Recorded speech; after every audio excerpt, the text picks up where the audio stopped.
Hello everyone, welcome back to another episode of Mini Books Podcast with your host Gloria and Rogan, and today we are excited to dive into Special Book with You. We picked this one because it has really important lessons to share and we can't wait to talk about them. So let's get started. Ready to unlock those secrets to success. Let's do it. Today we're diving into Napoleon Hill's Think and Grow Rich. And you know, I can tell you've been digging into this one. Yeah, you've really been getting ready for this deep dive. I have. Which tells me you want those actionable insights, not just surface level stuff. Exactly. You're looking for those golden nuggets. Yes, and you know what? Reading Think and Grow Rich, it can feel like panning for gold sometimes. Oh, yeah. You know what I mean? But the nuggets are in there. They are definitely in there, and that's why we're here to do this deep dive. I love it. To get you those nuggets. Let's do it. Okay, so let's start with the foundation here. The Carnegie Secret. Okay. Now, for anyone who hasn't heard this story, Napoleon Hill didn't just pull these success principles out of thin air. Right. He was given a mission, a secret to wealth creation by none other than steel magnate Andrew Carnegie. Yeah, Carnegie, who definitely knew a thing or two about amassing a fortune, challenged Hill to spend over 20 years interviewing over 500 of the most successful people. Wow. Think Henry Ford, William Wrigley Jr., even a clergyman who was making back then a whopping $75,000 a year. Okay, so we're talking serious money here. Big money, especially back then. Especially back then. So clearly Carnegie was onto something, right? Clearly. But here's the thing. The secret wasn't some get-rich-quick scheme. Oh, It yeah. wasn't like a magic formula where you stumble upon it and boom, you're rich. Right. It was about timeless principles that you could apply into any field. Okay. But the catch is you have to grasp them and then you have to apply them. That's the work. That's the real work, and that's where the reward is. That's so key. Yeah. Which brings us to, I think, the cornerstone of Hill's philosophy, and that's burning desire. Yes. And this isn't some passive wishing or hoping. Right.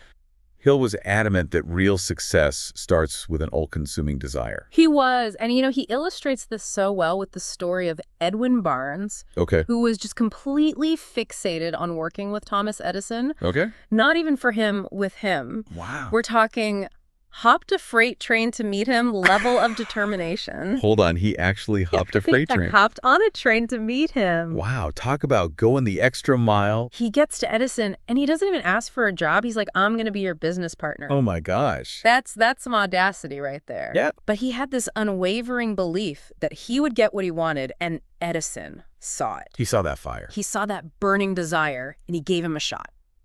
It's so powerful because it's not just wanting something badly. It's about that desire shaping your actions. You know what I mean? Yeah. It's like you become so unstoppable that people have to take notice. It's like it becomes this magnet, right? Yeah. It starts attracting the opportunities and the people that are going to help you reach your goal. Yes. But Hill's also really clear here that there is a world of difference between wishing for something and burning for it. Okay, so give me an example. So think about Marshall Field, the retail guy. Okay. When he was first starting out, he approached multiple merchants asking to invest in his vision. Okay. And every single one turned him down. Really? Every single one. Wow. They might have wished for wealth, but they lacked that fire in their belly. They weren't willing to risk it all. Exactly. And of course, we know what happened. Field's crazy idea became an empire. Oh, yeah, leaving all those merchants in the dust. They're kicking themselves now, but it's that classic case of I wish versus I will. Yes. So it's not enough to acknowledge your desires, right? Right. You have to cultivate this unshakable belief that you can and you will achieve them. Like you have to believe it to see it. Yes, and it's not just believing it. Yeah. It's letting that belief fuel your every action. Yes. It has to be more than just a thought. Yes. It's about taking action. Yes, exactly. It's about that action. Yes, and speaking of overcoming obstacles, that leads us perfectly into the next principle. Which is? Defeat is a setback, not a stop sign. Yes. I love that one because Hill does not shy away from failure. No, he embraces it. He embraces it. He does. And I think for good reason. Well, because you see, most great successes, Yeah. they're built upon a foundation of setbacks. Tolliers. Oh, right. I mean, he said it best. The greatest successes come just one step beyond the point where defeat has overtaken most people. It's like that whole fall down 7 times, get up 8. Exactly. Yeah. He really brings this to life with the story of Darby, the insurance salesman. Oh, yeah, what a story. So Darby started out as a gold prospector, and he learned about persistence the hard way. Yeah. Imagine spending months digging for gold only to give up 3 feet from striking it rich. Oh my gosh, my stomach just dropped thinking about that. It's devastating. So what did he do? Did he give up? Not a chance. That experience taught him an invaluable lesson about never giving up. Okay. And he actually credits that experience with his incredible success later as an insurance salesman. He ended up selling over $1 million worth of insurance every year. See, that's what I'm talking about. You know, that kind of failure, it could break somebody. It could. But he used it to fuel his determination. Exactly. And this wasn't just Darby. Right. Remember, Hill interviewed hundreds of people. Hundreds of successful people. And their stories all shared a similar thread. What was the common thread? They had all faced significant setbacks, what some might even call failures, but they refused to let those defeats define them. It's like what doesn't kill you makes you stronger. Exactly. It's about reframing those experiences, not ignoring the pain of failure, but recognizing its potential to teach you and guide you on a better path. I love that. That ability to bounce back from adversity, it's crucial for any kind of lasting success. Yeah, think about it. Like every successful person, what do they have in common? They didn't give up. They didn't give up. They kept going even when things got tough. They kept going when it got hard, and they kept believing. Persistence is key, but there's another element here that Hill emphasizes that often gets misunderstood. Okay. And that's faith. Okay, so full disclosure. When I got to that chapter, I was a little skeptical. Okay. Because faith isn't usually the first thing that comes to mind when you're thinking about wealth and success. Right, and I think this is where Hill challenges our preconceived notions. Because he's not talking about blind faith or religious dogma here. Okay. He's talking about an unwavering belief in yourself. Okay. In your ability to achieve your goals, even when it seems impossible. So more about having faith in your potential. Yes. In the power of your own mind. Precisely. And there's no better example of this than Hill's own personal story with his son Blair, right, who was born deaf. Which I can't imagine how heartbreaking that would be. Devastating for any parent. But Hill refused to accept this as a limitation. Wow. He instilled in Blair this unwavering belief that he could hear. He really did. He even went so far as to tell him that he had an advantage over his hearing brother. Wow. And it's important to note here that this wasn't about denying reality. Okay. He acknowledged the challenge. Right. But he chose to focus on the potential. On what was possible. On what was possible. And he worked tirelessly with Blair, finding creative ways to help him develop his senses, his communication skills, his confidence. And it worked. And it worked. Blair didn't just learn to communicate. Right. He thrived. He thrived. He ended up working with a hearing aid manufacturer. Wow. Sorry to interrupt you guys. If you're enjoying this podcast, then don't forget to check out our official YouTube channel, Mini Books Podcast, and subscribe for more great podcasts like this one. Turning what some might see as a disability into an advantage. Right. A perfect illustration of the power of faith in action. It's incredible. Refusing to accept limitations and cultivating an unshakable belief in his son's potential. Wow. That's powerful. It's like our beliefs really do shape our reality. They do. If we believe something is impossible, it will be. But if we have faith in ourselves, in our ability to find solutions, we can achieve incredible things. So powerful. And that leads us to another one of Hill's big ideas, imagination. Now, I'm not going to lie. When I first read that chapter title, I was picturing like unicorns and rainbows. Right. Not exactly what you think about when you're thinking about success. And that's what's so great about Hill's work. He takes these seemingly abstract concepts and makes them practical, applicable to everyday life. Yes. So he's not talking about daydreaming. Yeah. He's talking about using your imagination as a tool to visualize your goals. Okay. To see yourself already possessing what you desire. So you're creating that image. Yes. And using it to fuel your actions. Exactly. And to guide you toward your goal. I love that. And there's this great story that he tells about a young clerk who buys this seemingly worthless old kettle from this doctor, and it comes with a secret message. The clerk ends up becoming incredibly wealthy. Was it the message itself, or was it what the clerk brought to it? Right. That kettle became Coca-Cola. Oh, wow. It just shows how a simple idea fueled by imagination and action can change the world. That's amazing. Right. But Hill's also very clear that imagination without action is just fantasy. Right. It's not enough to just daydream about our goals. We have to take concrete steps to make them happen. So how do you bridge that gap? How do you go from visualizing to actually achieving? That's where the mastermind comes in. The mastermind. Okay. Okay, so he created this imaginary cabinet Right. of great minds. Yes, Edison, Darwin, Napoleon. he did. He would actually have these mental meetings with them, Yes, he did. seeking their advice and guidance. And this wasn't just some eccentric habit. Hill really understood the power of surrounding yourself, even if it's just in your mind, Yeah. with people who inspire you, Yeah. challenge you, and help you to see things from different perspectives. Oh. He would use these imaginary meetings to problem solve, Wow. to gain new insights. So it's like having your own personal board of advisors, That is. but it's like the greatest minds in history. Exactly. Okay, but can we really access that kind of wisdom just by imagining it? Well, the key is to not just passively daydream about these figures. Right. You have to actively engage with their ideas, Okay. their approaches, their mindsets. Okay. So Hill would study their biographies, their Yeah. work, their philosophies, and then he'd bring those insights into these imaginary council meetings. Wow. So he was using his imagination to tap into this collective pool of knowledge. Exactly. I love that. And it goes beyond the imagination, too, It does. because you can surround yourself with amazing people in real life. You can and you should. Right. Find those mentors, those advisors, those peers that are going to support you. Build your tribe. Build your tribe, but it all starts Yes. with that inner circle that you cultivate in your mind. It does, and that's the beauty of this. Yeah. You can start building that right now, Today. no matter where you are in life. Love it.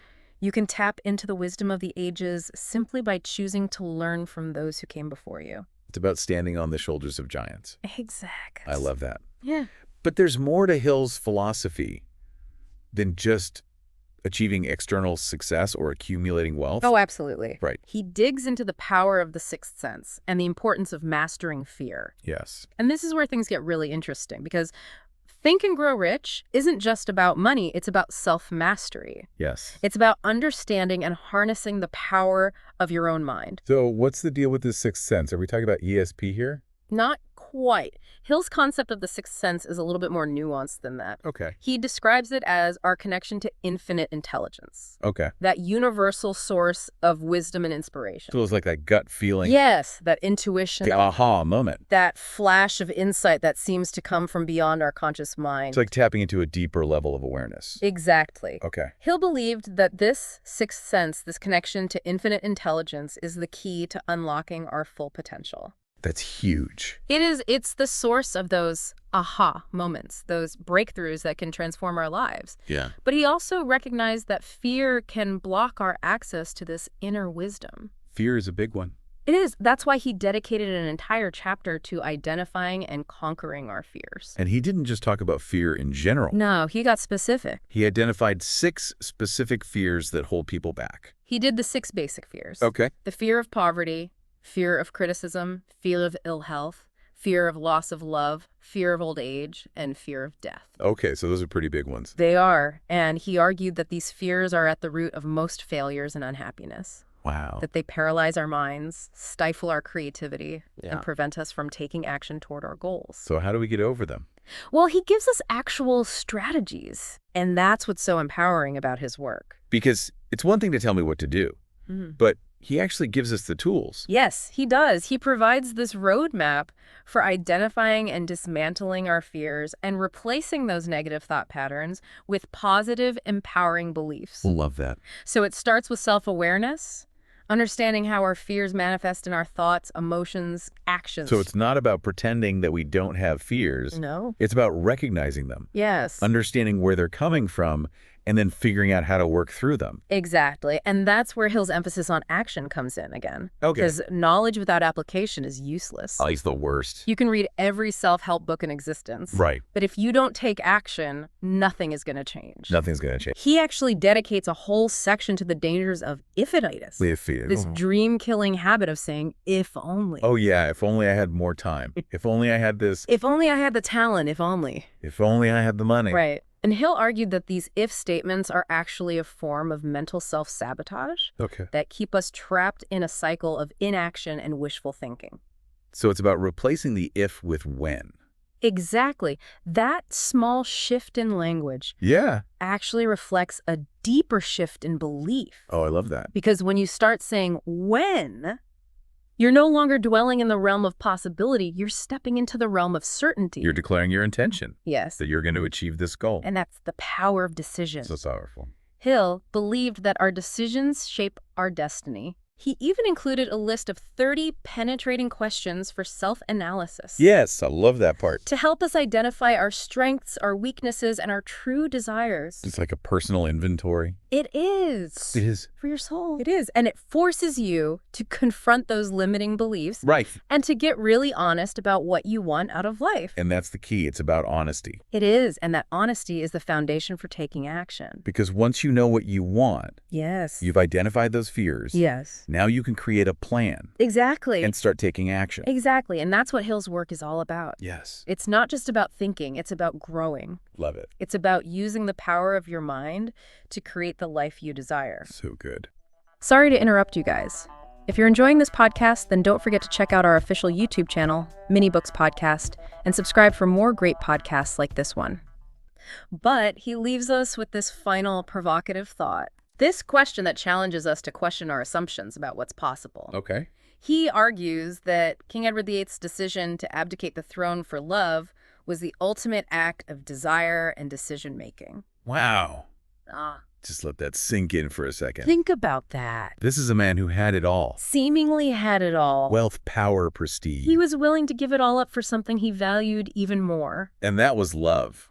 It was love. Wow, to walk away from what everyone considers like the ultimate prize. It's a whole other level. That's a whole other level. Of commitment. Of commitment. To your true desire. Right, and it speaks to the power of, I think, aligning yourself with what truly matters. Exactly. And when you're clear on those deep desires, even those seemingly impossible choices, they become clear. Right, it's like that burning desire just cuts through all the noise, all the shoulds. It does. And eliminates that path. It does, and it gives you the power to make those bold decisions. And that applies to whether you're a king choosing love or an entrepreneur chasing a crazy idea. Right, exactly. So as we're unpacking Think and Grow Rich, Mm.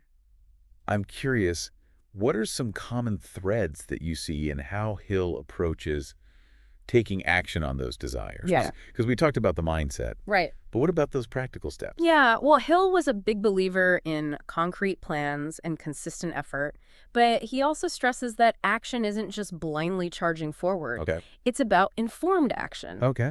guided by careful observation and analysis. So it's like think before you leap, but don't get stuck in the planning phase. Yes, exactly. Yeah. Don't get stuck in analysis paralysis. Yes. Because he talks about procrastination as a thief of opportunity. Oh, yeah. That so many people let fear or doubt or just inertia keep them from acting on those ideas. Oh, I know that trap all too well. It's so easy to get stuck in the planning phase Yes. and never actually take the leap. Yes. And he argues that one of the most important decisions you can make is to simply start.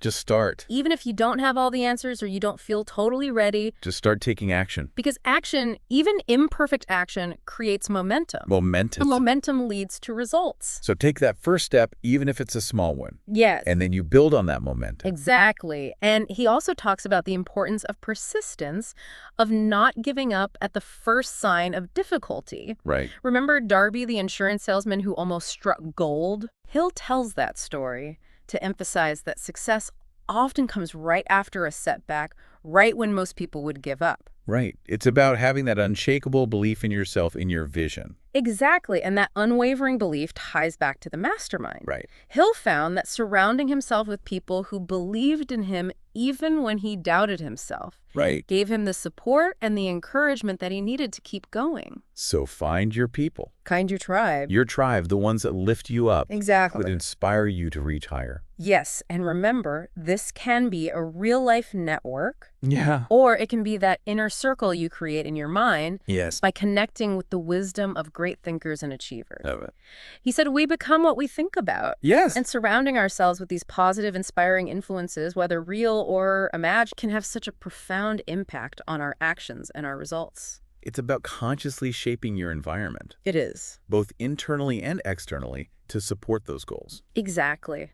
Hill also stresses the importance of self-discipline Oh. and self-mastery. Okay. He believed that true success begins with mastering our own thoughts and emotions. And that's where the 6 basic fears come back into play. Exactly, because Hill recognized that fear, especially the fear of failure and criticism and poverty, can be paralyzing. Yes, it can. He says overcoming these fears is essential for unlocking our full potential. So it's not just about having the great idea No. or even the plan. It's not enough. It's about pushing through those fears and taking action. Yes. It's about cultivating the mental fortitude to push through those fears and take action. It's like rewiring our brains for success. Yes, exactly. He believed that our minds are incredibly powerful tools, They are. and that by consciously choosing positive, empowering thoughts, Yeah. we can overcome fear, build confidence, and achieve remarkable things. It's about taking control of the narrative in our minds. Yes, and taking ownership of our decisions and actions. Yes. Hill believed that we have far more control over our destinies Then we realize. than we often realize, and that taking responsibility for our choices, both big and small, Yes. is essential for achieving lasting success and happiness. So no more blame game. No more blame game. It's about stepping into our power. Yes, step into your power as the creator of your life. Yeah. Hilda believed that each of us possesses this unique set of talents and abilities, Mm-hmm. and that our purpose is to discover and develop those gifts. It's about finding your zone of genius Yes. and using it to make a positive impact. Yes, and remember that list of 30 questions Yes. that Hill created for self-analysis? Yeah, it's like a self-audit. It's designed to help us do exactly that. Identify those strengths. Identify our strengths, uncover our hidden talents, and clarify our purpose. It's about becoming the best, most authentic version of ourselves. He believed that by taking the time to understand ourselves better, Mm. we're better equipped to make choices that align with our true values and desires, Right. ultimately leading to a more fulfilling and successful life. Okay, so he doesn't shy away from material wealth. No. He sees it as a tool, as a resource He does. that can be used to create a better life for ourselves and others. For everyone. But he's not saying that it's the be-all and end-all. Right. But he also doesn't dismiss it.